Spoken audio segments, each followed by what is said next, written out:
The Light FM's Girl Talk podcast. My name is Carol. This is Alicia. Hey, I'm Tricia. And we're so glad that you are here today. Now, this topic, should I issue a warning or should we just dive right in? Oh, give him a little warning. Warning. So if you are a control freak, you probably want to go on past this one. You probably just want to leave this one behind because we're going to be talking about how we're not in control. I need to go then. There goes Alicia. Wait. So here's the thing. You know, I think this would be just an ordinary episode were we not in the midst of COVID-19, right? But now all of that, I said this the other day. I was journaling because y'all know I love to journal. I said, everything before COVID-19 that I wrote in my journal, I wrote in bold during COVID-19 because it seems like everything is intensified, right? Yes. You know, all the insecurities, all the control issues, all the little imperfections. I don't know what it is about this season of life that intensify those, but it seems to be that is the case. And with control, I think it's gone to a whole nother level because, you know, come about March, all of our busy schedules were wiped absolutely clean. Mm-hmm. And, none of us were in control of even what we did. Right. We had to stay at home, right? Mm-hmm. We had to wear a mask. We had to do this. We had to do that. And if you're a control freak, which I will go out on a limb here saying, I think there's a little bit of control freak in all of us, even if you're like, control's not my struggle. Yeah. Okay, that's good for you. You probably don't talk that way, but good for you.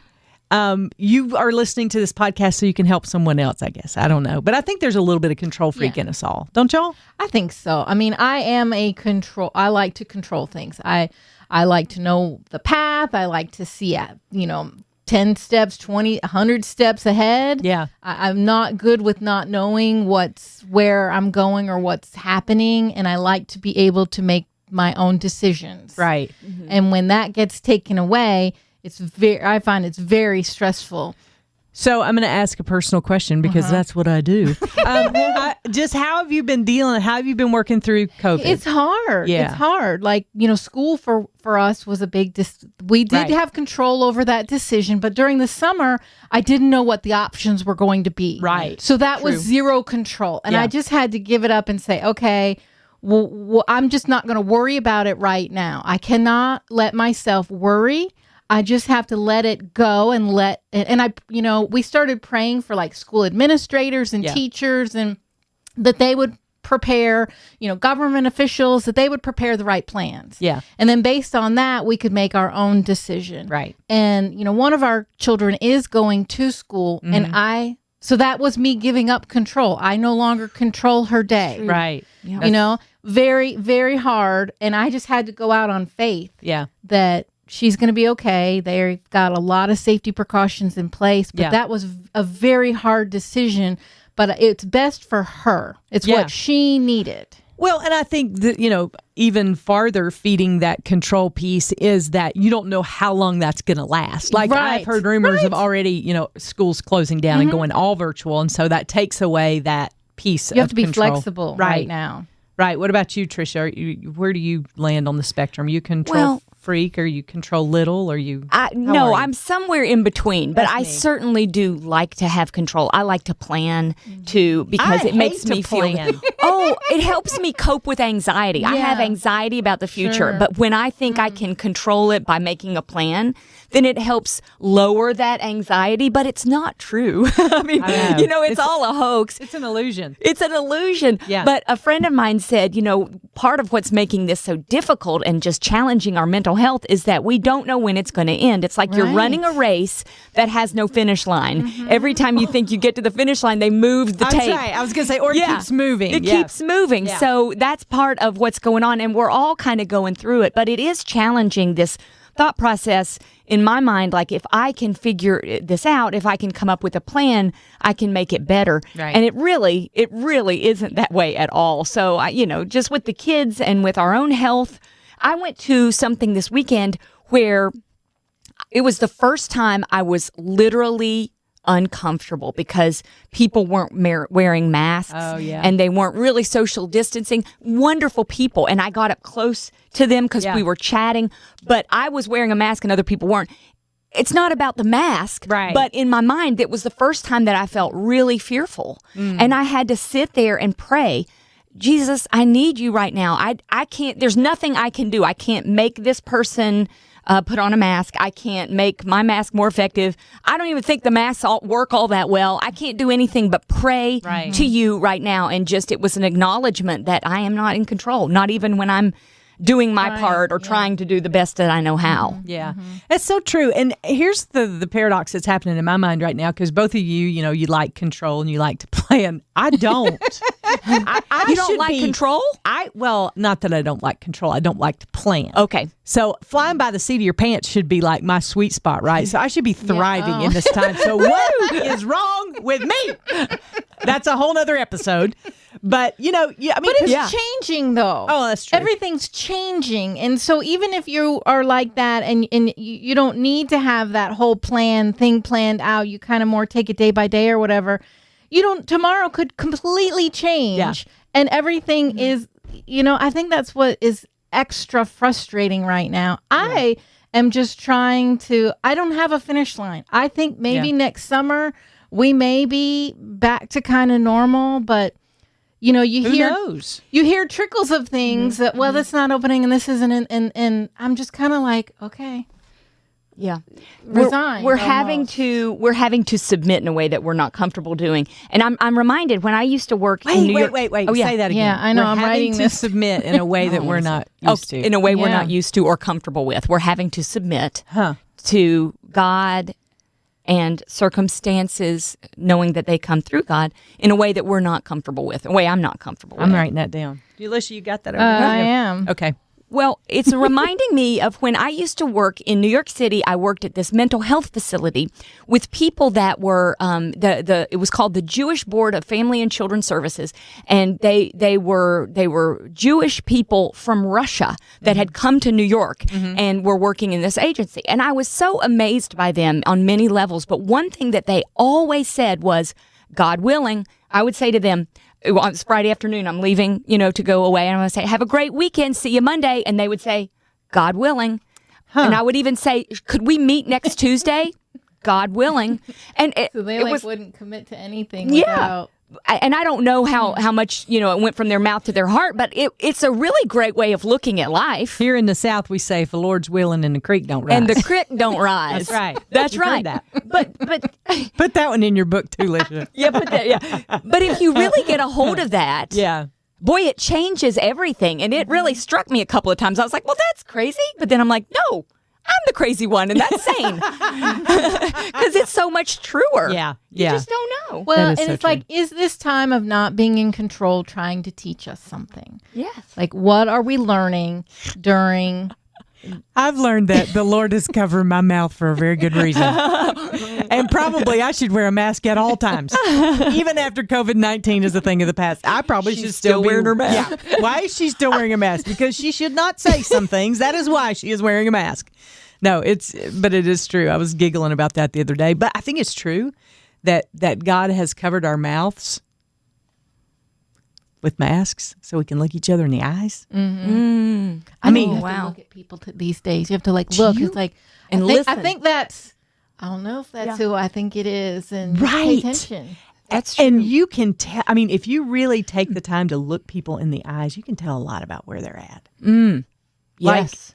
Like, I don't think I really realized until this was going on and how much I depended on other facial expressions to really tell me that. But when you look somebody in the eyes, because, there's a point where it gets uncomfortable.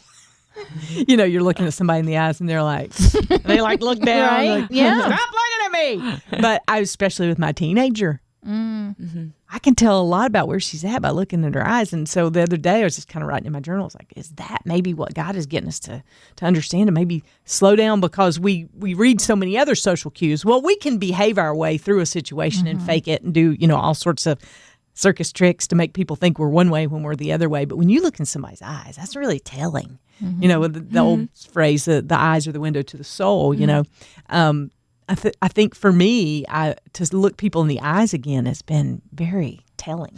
Wow. And it takes time, too. I mean, you just can't quickly glance in somebody's eyes and say, oh, she is, whatever she is. But when you take that time to really slow down, be intentional, look them in the eyes. You can tell a lot about where people are at. At least I've learned that through this time. That's really good. And it's reminding me, again, like we talk about this a lot, but it is just a constant need to learn of being present in the moment. And you can't be thinking about the next thing if you're really looking at someone and trying to gauge how they're doing from their eyes. Yeah. So true. And here's the other thing that I have been struck with the last couple of weeks too. I was just telling y'all before we started, like the last week, my neck and shoulders have just every day I felt very like that, you know. And I was thinking about that the other day, and you probably know more about this than I do, but this time period in life has taught me to go ahead and acknowledge whatever it is I'm feeling. Mm-hmm.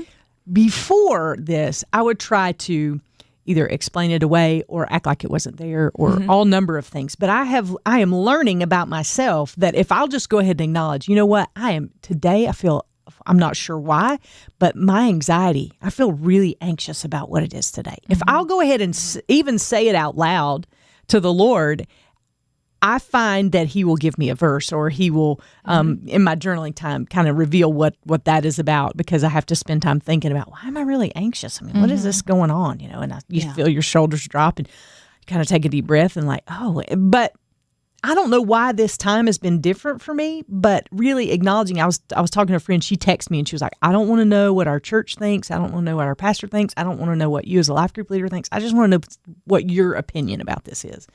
And we got to talking about several different things. And I said, here's the thing. We're all a work in progress. But what I'm learning is that if I'll just go ahead and say, okay, I'm anxious, instead of trying to act like it's not happening. Right. That, because in all of life, what has benefited? Who has benefited from hiding something? Right. Well, and just acknowledge it to yourself. This weekend, I was down. I was just like, we had a delightful little weekend, nothing big, relaxing, but I was stressed. I'm like, I feel stressed. I don't feel good. Like, I have no reason to say that I'm anxious or stressed or anything. You couldn't point to something, right. for example. Nothing. Gotcha. But then I'm like, you know what? This whole thing is surrounding us, and we're in a change right now with going back to school and different things. And I'm like, I think that's affecting me. Like, I couldn't point to it and say directly. But once I admitted that I did feel something, that it helped me recognize, okay, and it's okay to feel that way. It's okay that I don't have anything specific to point to. I think that there's a lot going on right now in the world, and it could be affecting us and we don't know it. Like for you, it's your shoulders are telling you. Yeah. For me, I just didn't feel good, and I just kind of felt down all weekend. Like, this is a bummer. But I think it's just this season. And acknowledging it and being okay with it, so important. I heard a therapist talking about anxiety, because I'm always listening to that kind of thing because it helps me. And he said, if you can pinpoint what you're feeling, and he labeled emotions, and I'm not going to be able to remember them all, but it was like, you can really boil everything down to mad, glad, sad, scared, or happy, or something. I can't remember them. But when you find the emotion that you're feeling, and it's affecting you globally, so it's affecting the way you're interacting with people, it's affecting the way you feel, it's affecting the choices that you make, so it's kind of coloring everything. He said, try to get to a quiet place, dig down, and try to figure out what is the core of it. And it's usually, there's a core piece to it. And a lot of times it's out of control. Yeah. Because we want that control. Well, and I think especially in spiritual circles, that sounds kind of mystic. I don't mean for it to sound like that, but in religious circles, we tend to say God is in control, and He is. He totally is. But I think what we do is we just say that to make everybody feel better, and then we just think we ought to move on from that. But if you acknowledge whatever it is you're feeling, then to say what piece of my faith is wounded where I don't believe correctly about who God is. You know, that it takes you deeper in that conversation with yourself, and the conversation with God is like, what is it? I mean, I know you're in control, and I know that you can do whatever you want to do, but there's something in my relationship with you, some weakness or some place where I don't believe like I should, that needs work. And I think that for me has has like uncovered some areas that I needed to really just lay before the Lord and say, I know you are in control, but I'm having trouble believing you right here. Yeah. Well, and sometimes I think you can believe that he's in control, but you may not like what's happening. Right. You know, you can still, right. You don't have, you know. And he's okay with that. Sure. You could tell him. Yeah. I really do believe that. Not that it'll change anything, but yeah. And he's in control. But ultimately, when you trace all that back, that he is in control and he has your best interests at heart. Mm-hmm. It may not always look like it. Mm-hmm. Right. You know, that's why I go back to my life verse, lean not on your own understanding, Proverbs 3:5-6. You know, me understanding the situation, that's not a part of it. He does not say, I will explain everything to you so you will understand. No, part of it is me surrendering to the fact that I'm not going to understand it all. Yeah. Yeah. Well, we had this experience. So we were hanging out at our house just this past weekend, and our dog Greta got into this bowl that was left outside, and it had disgusting water, like yucky stuff that had been around for a while. And so she starts drinking it, right? And we're like, no, stop drinking the water. And we think it even had some chemicals in it because there was some stuff. So we're screaming and we're getting, and so my husband runs over, grabs her and pulls her away. And my youngest son goes, oh, poor Greta, she doesn't understand. She's so sad. And I was like, oh, that's like us, Daniel. Like, this is a teaching moment. Get ready, everybody. Grab the popcorn. Here it comes. Let's help me, Lord.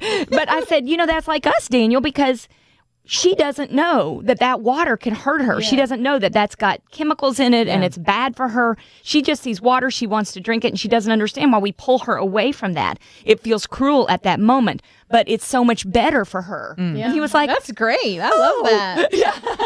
That's a great analogy. Good. That doesn't come all that often, so I like to celebrate when it does. That's right. But listen to this quote that I read the other day. How we deal with uncertainty, I'm paraphrasing, says a lot about what we think. Are we letting Jesus lead us, or are we leaving Jesus behind us to carry our stuff? Oh, yeah.